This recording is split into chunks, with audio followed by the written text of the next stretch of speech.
우리가 지난번 살펴본 말씀은 예수님의 권위에 대해서 질문하는 이들이 있었습니다.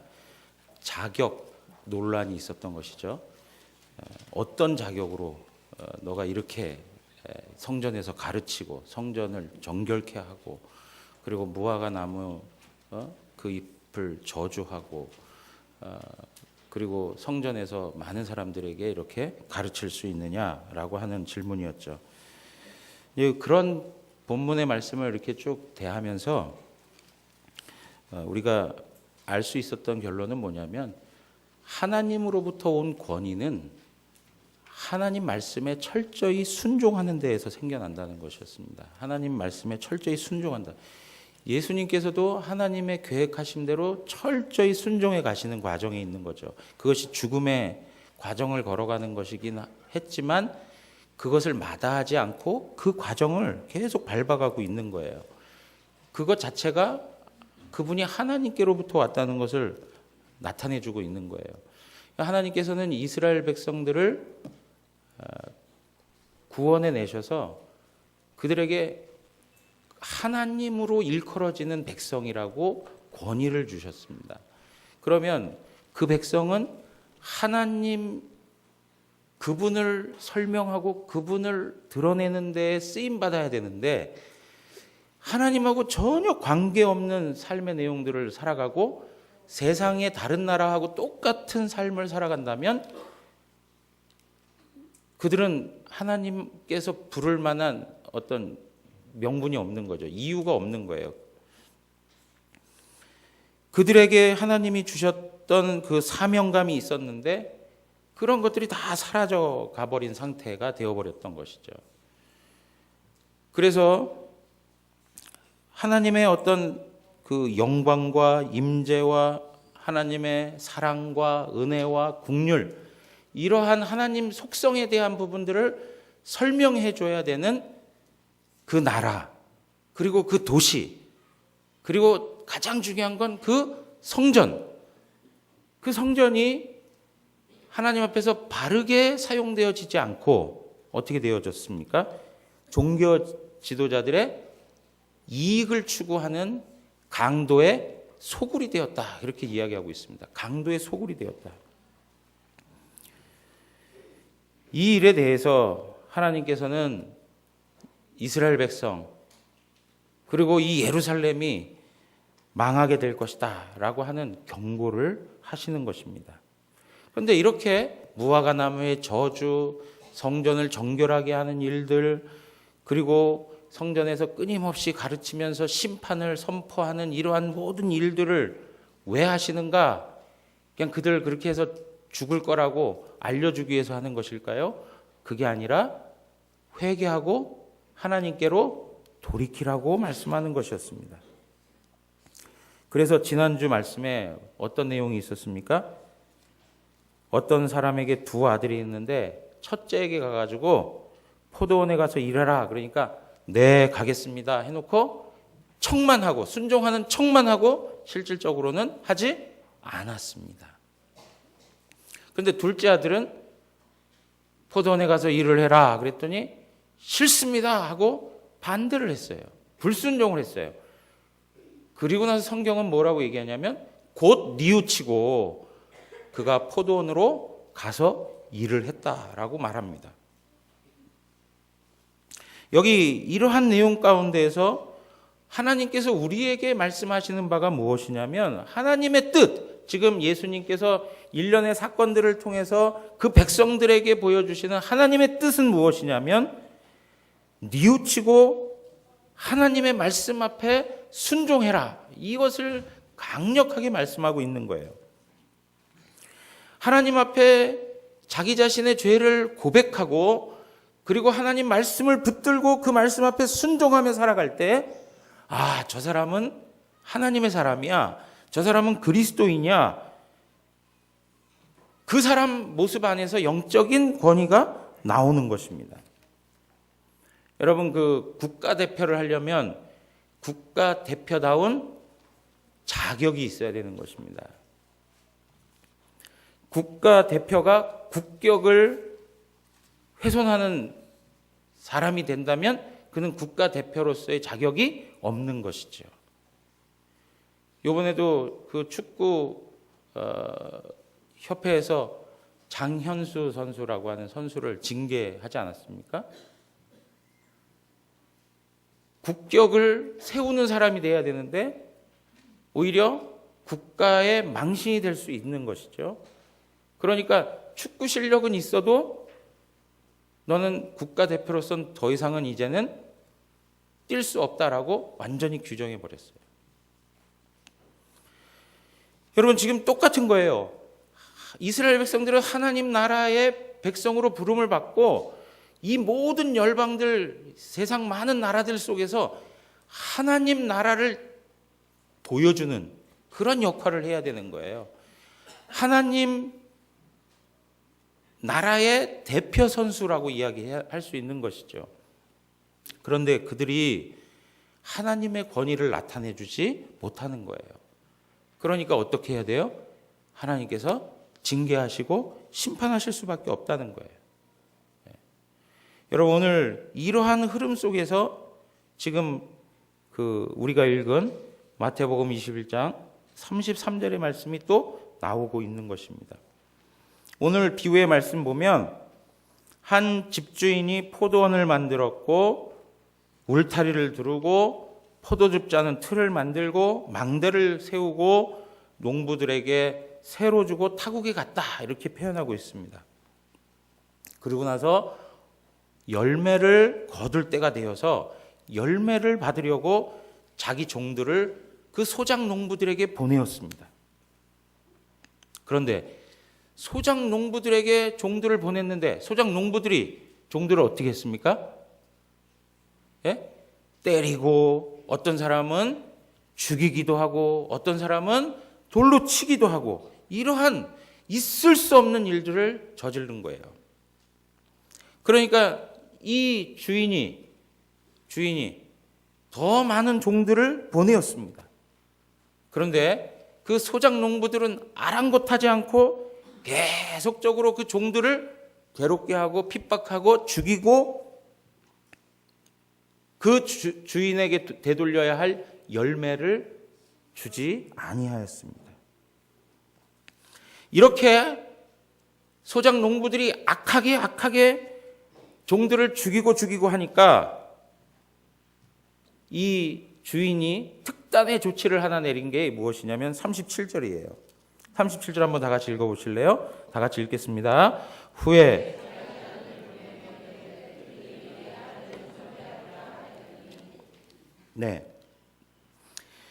아들을 보내면 아들은 존중해 주겠지라고 하는 생각을 갖고 아들을 보냈다는 거예요.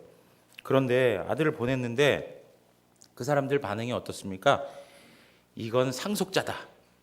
이 상속자를 우리가 죽이면 그에게 오는 그 유산의 몫을 우리가 다 우리 것으로 만들 수 있다라고 얘기하는 거예요. 주인의 주권까지 넘보는 그런 일을 하고 있는 거예요. 여러분, 여기 오늘 이 비유에 등장하는 집주인과 그리고 그 집주인의 포도원 농장을 맡아서 일하는 소작 농부들이 아주 대비되어져서 설명되고 있어요. 여러분, 내가 만약 집주인이라면, 우리 여기 계신 우리 성도님들이 집주인이라고 한다면 이들이 이러한 반응을 보였을 때 어떻게 하셨을까요? 처음에 종들을 보냈어요. 종들을 보냈더니 완전히 두들겨 맞고 돌아온 거예요. 첫 번에 그러한 반응만 있어서도 어떻게 해요? 내가 당장 어떻게 해서든지 응징하겠다라는 생각을 갖지 않겠습니까? 전 가만히 놔둘 수 없네. 내 종들을 저렇게 함부로 건드려? 여러분, 그 종들은 누구의 권위로 간 것입니까? 주인의 권위로 간 거예요. 그러니까 종들을 못 살게 굴거나 종들을 때렸다 하는 것은 마치 누구를 때린 거하고 똑같은 거예요. 주인을 때리고 주인을 조롱한 것과 같은 것이란 말이죠. 그러면 이러한 도전들 앞에 그냥 볼 것 없이, 인정사정 볼 것 없이 가가지고 그냥 다 죽여버려야 되는 게 맞는 이야기 아니냔 말이에요. 그런데 오늘 비유를 보면 이 세상 현실에서는 있을 것 같지 아니한 이야기처럼 계속 전개되는 것이 있어요. 무엇입니까? 한 그룹의 종들이 실패했다고 해서 그 다음 그룹을 또 보내요. 또 그 다음 그룹을 보내고 많은 종들을 그렇게 끊임없이 보낸 거예요. 그러다가 도무지 종들 갖고는 안 되니까 아들을 직접 보냈다는 말이에요. 여러분, 이러한 이야기가 세상에 어디 있습니까? 세상 이야기 속에 이러한 인내와 사랑을 가진 이야기가 어디 있냔 말이에요. 오늘 우리가 잘 알고 있는 것처럼 집주인은 우리 하나님을 우리에게 보여주고 있는 거예요. 그리고 소작 농부는 누구들을 보여줍니까? 유대인들, 혹은 더 구체적으로 이야기하자면 종교 지도자들을 이야기하고 있는 거예요.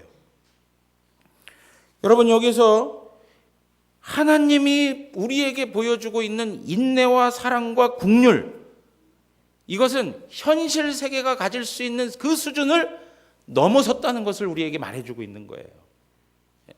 여러분, 이런 이야기가 어떻게 현실 세계에 있을 수가 있습니까? 이렇게 참아도 참을 수 있습니까? 참을 수 없습니다. 그런데 이러한 이야기를 통해서 우리에게 하고 싶은 말은 뭐냐면, 하나님의 인내와 하나님의 자비와 하나님의 긍휼과 사랑이 이 세상의 기준과 이 세상의 선을 넘어서서 우리에게 다가오고 있다는 거예요.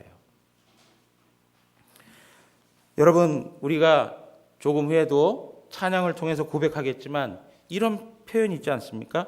하늘을 두루마리 삼고 바다를 먹물 삼아도 그 크신 하나님의 사랑 다 기록할 수 없겠네. 하나님의 크신 사랑 그 어찌 다 쓸까? 저 하늘 높이 쌓아도 채우지 못하리.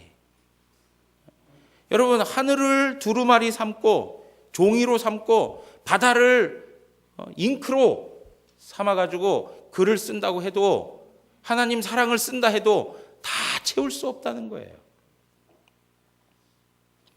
하나님께서 우리를 그렇게 대해 주셨다라고 하는 거예요. 사랑하는 성도 여러분, 하나님께서 얼마나 많은 인내와 사랑을 가지고 우리를 대하시는지 아십니까? 자, 하나님께서 이러한 방식 안에 이스라엘을 위해서 많은 선지자들을 보내십니다. 자, 열왕기상 19장 10절 한번 보십시오. 한번 다 같이 읽겠습니다. 시작.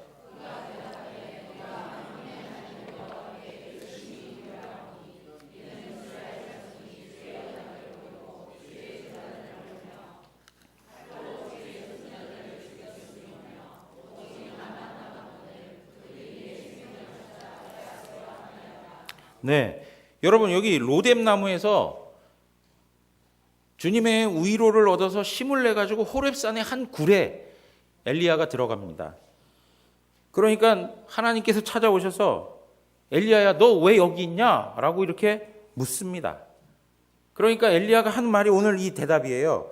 그가 대답하되 내가 만군의 하나님 여호와께 열심히 유별하오니 이는 이스라엘 자손이 주의 언약을 버리고 주의 제단을 헐며 칼로 주의 선지자들을 어떻게 했다고요? 죽였습니다. 수많은 선지자들이 있었을 텐데 다 죽였다는 거예요. 그러면서 뭐라고 얘기해요? 오직 나만 남았습니다 라고 얘기해요. 오직 나만 남았습니다. 그러니까 하나님께서 인자와 긍휼과 자비를 가지고 선지자들을 끊임없이 보내면서 말씀을 했건만 그 백성은 그냥 그것을 거절하고 선지자들을 다 죽여버리는 거예요. 그리고 누구만 남았다고요?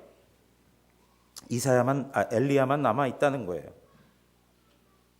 그들이 내 생명도 찾으려고 합니다 라고 이야기합니다. 여러분, 영적으로 타락한 시대에 나타나는 현상이 무엇입니까? 하나님의 말씀을 맡은 자들에 대해서 함부로 하는 일이에요. 하나님의 말씀을 맡은 자들을 존중히 여기는 때는 영적으로 부흥했던 때인 것을 볼 수 있어요.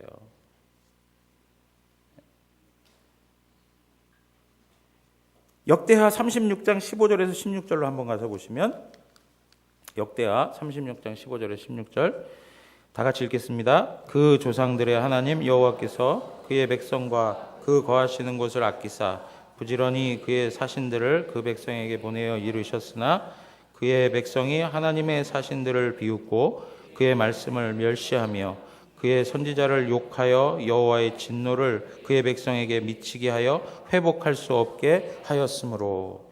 여러분, 이 말씀은요, 유다가 바벨론에 의해서 멸망당하는 그 마지막 순간의 이 모습이에요.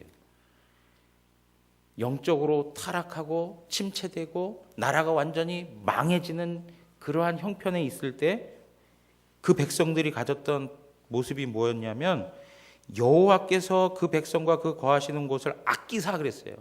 여호와 하나님은 그들을 아끼셔서 부지런히 그의 사신들을 보냈다는 거예요. 하나님은 그들을 끊임없이 사랑하고 아끼고 그들을 위하여서 모든 것들을 다 동원하여 그들이 하나님 앞에 회복되기를 바라고 선지자들을 보냈다는 거예요. 그런데 16절에 보니까 그의 백성이 하나님의 사신을 비웃고 그의 말씀을 멸시하고 그의 선지자를 욕하고 여호와의 진노를 그의 백성에게 미치게 하여 회복할 수 없게 하였다. 그렇게 얘기하고 있어요. 여러분, 이러한 예가 이 유다 말기에 엄청나게 나타나고 있는 걸 볼 수 있어요. 예레미야는 어떻습니까?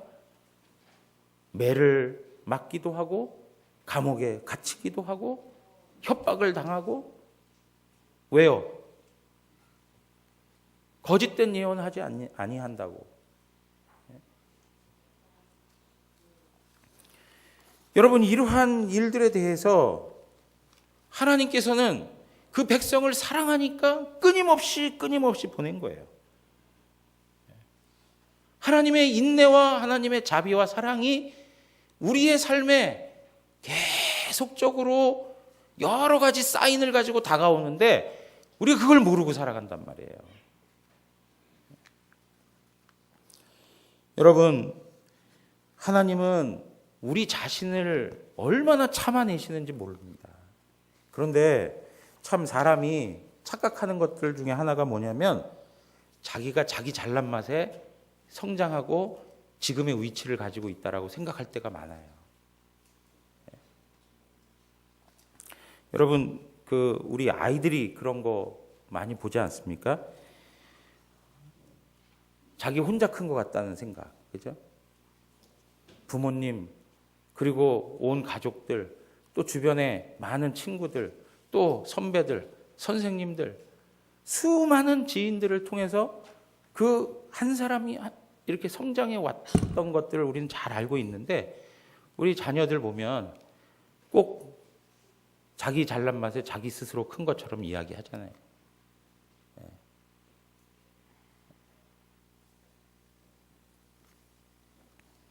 그 어렸을 때 똥기저귀 누가 갈아줬어요? 예? 자기 스스로?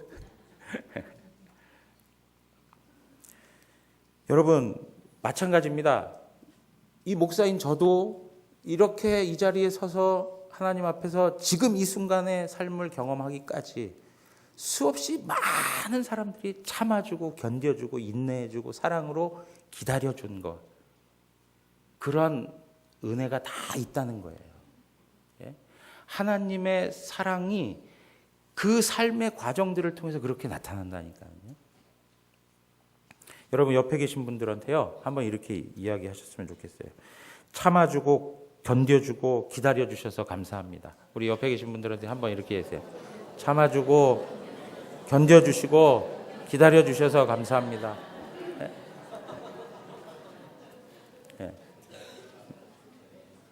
여러분, 우리가 이러한 은혜가 없이는 우리가 이 자리에 설 수 없어요. 우리 장로님들께서도 저를 얼마나 참아주시겠습니까? 그죠? 우리 교우들께서 얼마나 참아주세요.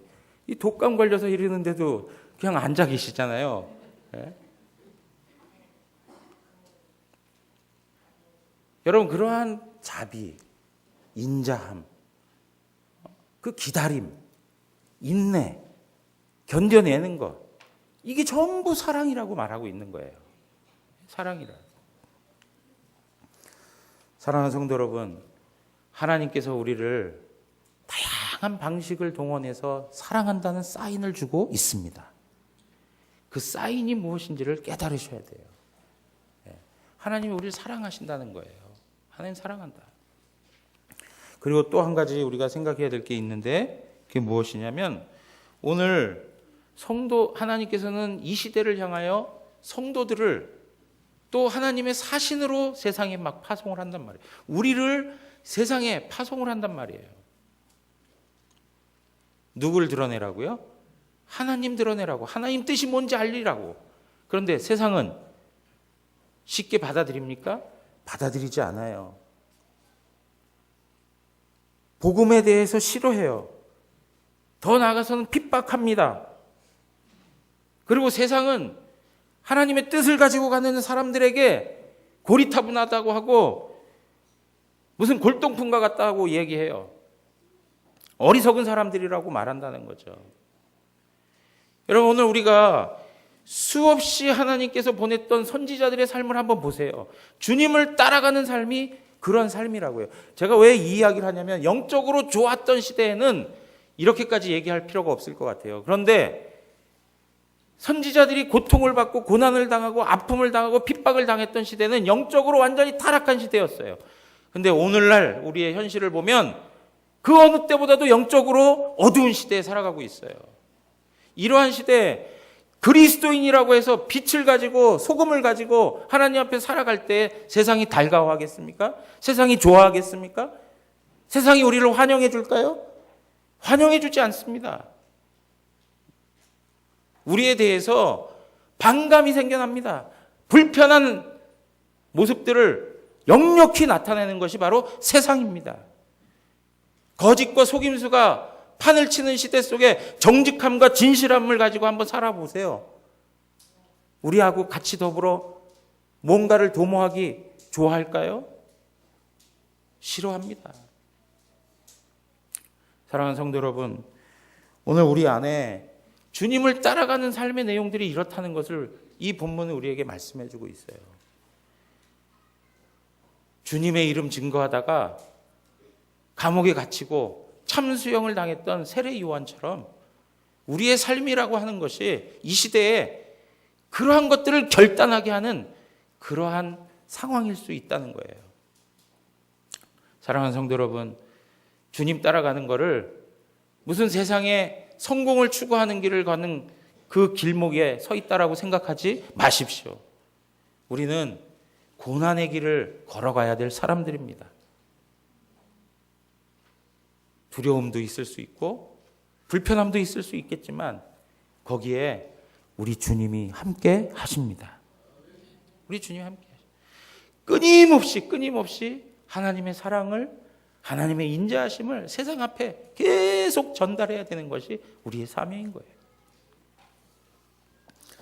여러분, 오늘 이 소작농부들의 이러한 태도를 보면 이 하나님 아버지의 크신 사랑, 그 자비하심과 대비하여서 이 소작농부들의 이 모습들을 보면 너무나도 안타까운 것이죠. 여러분 보십시오. 오늘 뭐라고 얘기하는지 아세요? 40절에 가서 보니까요, 예수님이 비유를 쭉 설명한 다음에 그러면 포도원 주인이 올 때에 그 농부들을 어떻게 하겠느냐라고 이렇게 묻습니다. 그러니까 41절 한번 다 같이 읽어보세요. 41절입니다. 그들이 말하되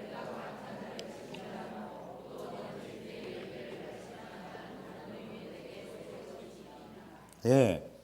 여러분 보세요. 여기 그들이 말하되 그 악한 자들을 진멸하고 포도원은 제때에 열매를 바칠 만한 다른 농부들에게 새로 줄지니라.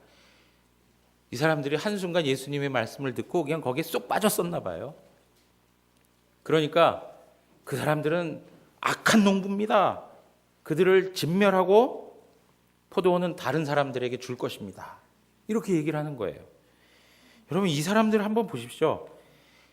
이 모습이 누군데 이렇게 이야기할 수 있겠어요? 이게 자기 자신들의 모습이거든요. 자기 자신들의 모습인데 깨닫지 못하고 그들은 마땅히 심판을 받아야 될 사람들입니다 라고 오히려 이야기를 하고 있는 이러한 모습을 보고 있어요. 여러분 보십시오. 이 사람들이 다른 사람의 문제에 대해서는 너무나도 잘 알고 있고 자기 자신의 문제에 대해서는 깨닫지 못하는 그런 어리석음 가운데 있는 걸 볼 수 있는 거예요. 다른 사람들의 불신앙의 모습은 비판하고 정죄해요.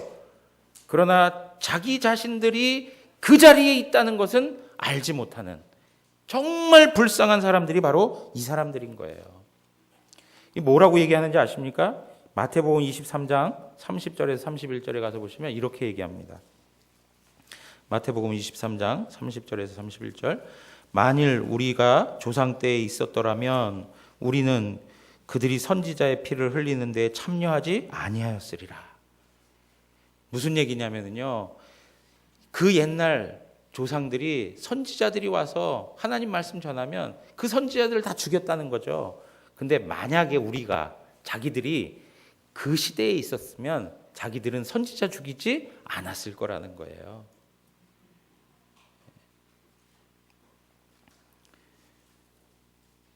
여러분, 이 얼마나 자기 자신들을 모르는 이야기입니까? 조상들은 하나님이 보내신 선지자들을 다 죽였는데 우리가 만약에 거기에 있었으면 우리는 선지자들을 죽이지 않았을 것이다. 그런 얘기하고 똑같은 거예요. 우리가 광야에 있었는데 이스라엘이 광야에서 하나님 앞에 불평하고 원망하고 했는데 우리가 만약 광야에 있었다면 우린 절대 그러지 않았는데. 왜요? 장자들이 죽어가는 모습들을 보고 10가지의 재앙이 내려지는 현실들을 보고 이러한 모든 기사와 놀라운 능력들을 봤다면 우리는 절대 그러지 않았을 텐데 하는 거랑 똑같은 얘기를 하고 있는 거예요.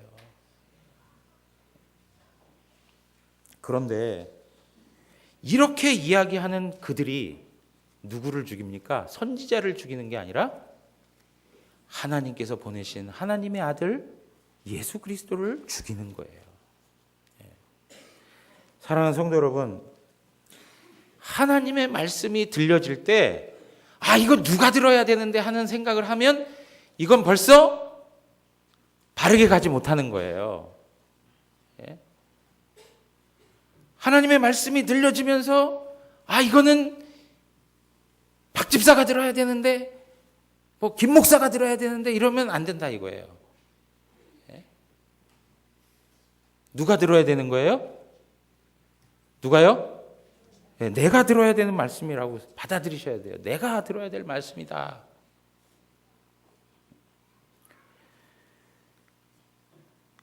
은혜를 받아 누리는 성도들의 공통적인 특징이 있어요. 어떠한 말씀이 선포되든 거기에 아멘이에요. 그리고 그 말씀과 더불어 끊임없이 씨름하여 가는 거예요. 그런데 은혜가 떨어지게 되면 어떻게 돼요? 그 말씀이 아무리 선포되어져도 자신에게 들려지지 않는 거예요. 사랑하는 성도 여러분, 하나님의 말씀이 들려질 때 저것은 나에게 주시는 말씀이다. 이렇게 받아들이는 은혜가 있기를 바랍니다. 근데 또 어떤 분은 그 나에게 주시는 말씀이다를 긍정적으로 생각하는 게 아니고 부정적으로 있죠. 저거 목사님이 나 들으라고 하는 말이다.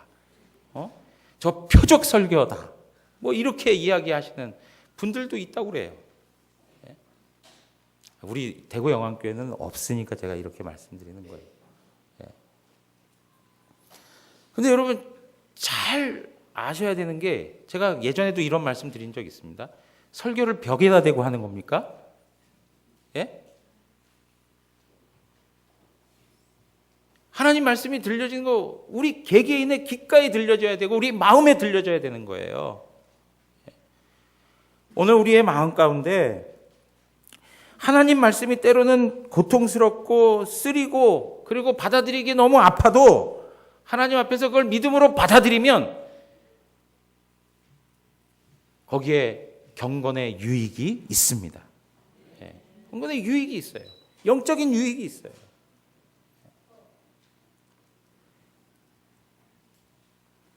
다른 사람의 것, 그런 데 관심 갖지 말고 하나님 앞에서 나의 모습에 관심을 가지시고, 내가 가지고 있는 그 약간의 자존심마저도 다 내려놓고, 종교적 기득권, 내가 가지고 있는 그 유익한 것들, 그 모든 것이라도 다 내려놓고 하나님 말씀 앞에 순전한 모습으로, 어린 아이와 같은 심정으로 하나님의 은혜를 구할 때 하나님께서는 그 말씀을 통해 역사하시는 거예요.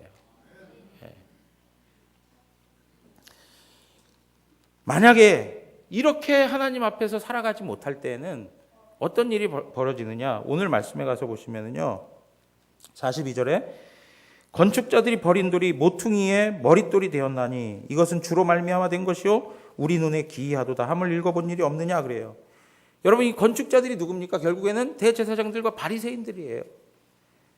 그들이 건축을 해가는데 쓸모없는 돌이 있어서 버려버렸다는 거죠. 그런데 그것이 모퉁이의 머릿돌이 되었다. 요긴한 돌이 되어버렸어요. 그런데 문제는 그 돌이 어떤 역할을 하고 있어요? 심판하는 역할을 하고 있다는 거예요. 심판하는 역할을 하고 있다. 사랑하는 성도 여러분, 우리가 주 예수 그리스도의 말씀 앞에 우리 자신이 온전히 돌이키고 하나님 앞에서 우리의 심령을 세워 하나님의 뜻을 구하며 살아가지 않는다면 우리는 예수 그리스도와 부딪힐 수밖에 없습니다. 그 예수 그리스도, 그분 앞에서 우리는 다 무너질 수밖에 없습니다. 하나님의 심판을 받을 수밖에 없다는 것입니다. 오늘 우리에게 하나님이 주시는 말씀은 아주 분명합니다. 지난주에 이어서 똑같이 말씀하시는 거예요. 하나님 나라의 열매를 맺어야 되는데 그게 무엇이라고요? 하나님 앞에 회개하고 하나님 말씀 앞에 순종하라는 것입니다. 이사야 5장에 한번 가서 보겠습니다. 이사야 5장입니다. 이사야 5장, 성경 한번 펴보십시오.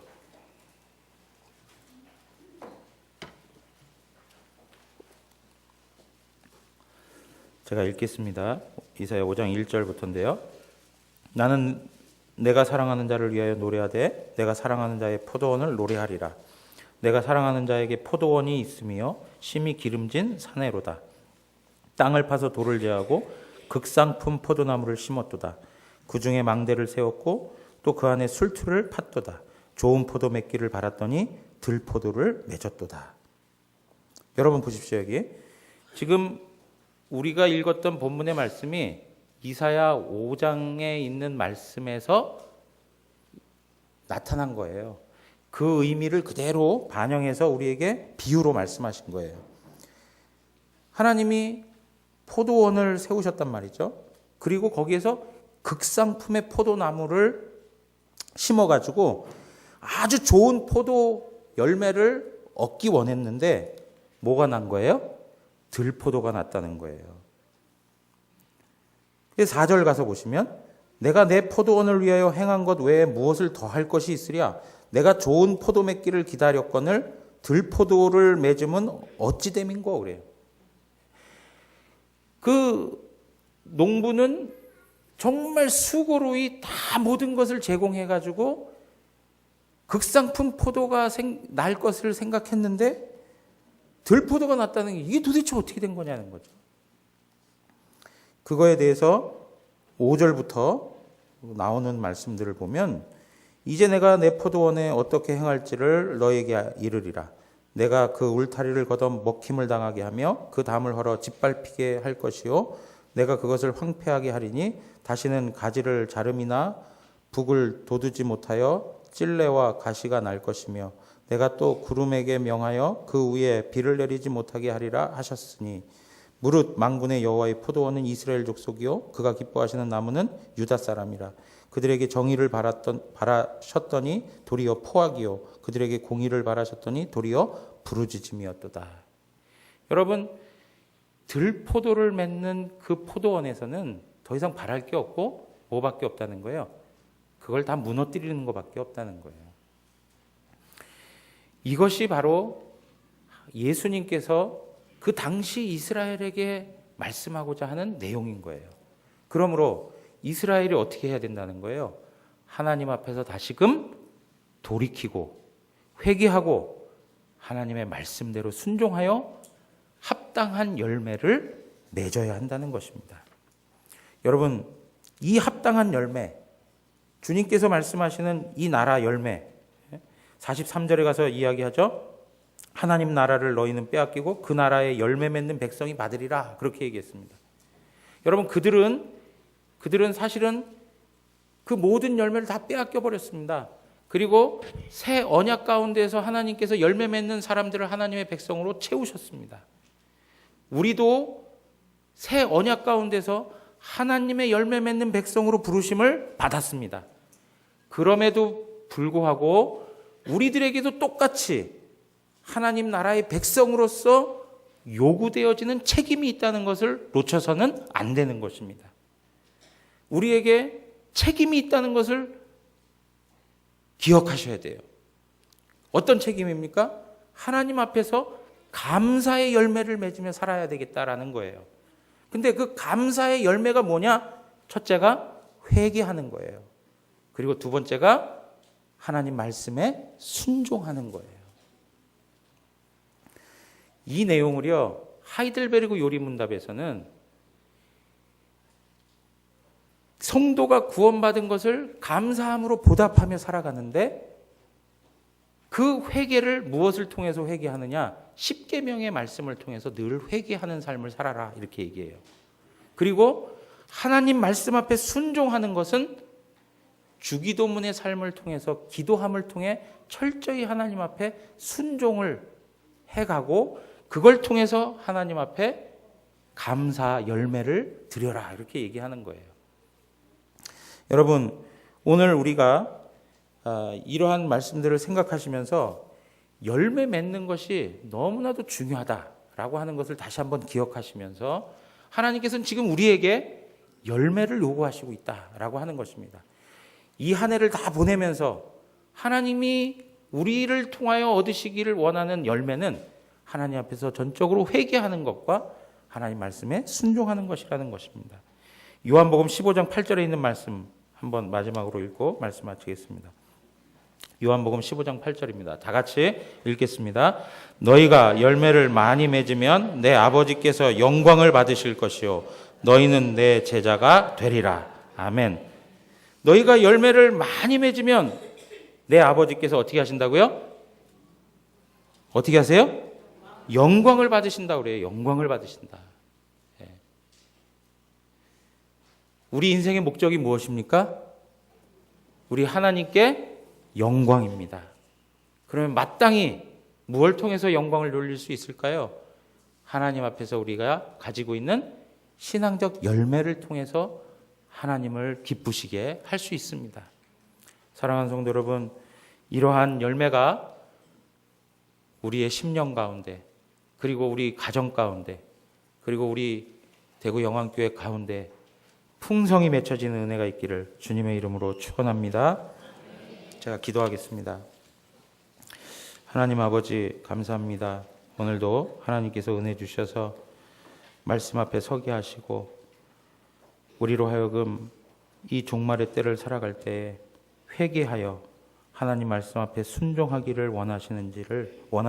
원하심을 우리에게 나타내시니 감사합니다. 하나님 아버지, 우리가 주님이 원하시는 열매를 드리기에 부족함이 없는 자가 되게 하여 주옵소서. 하나님이 지극히 사랑하시고 자비와 은혜를 베풀어 주셨음을 알게 하시고 그 사랑 앞에 전적으로 책임지는 삶을 살아갈 수 있도록 도와주시옵소서.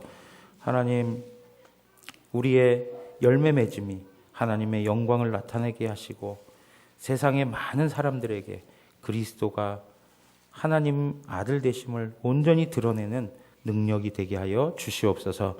감사드리며 예수님의 이름으로 기도하옵나이다. 아멘.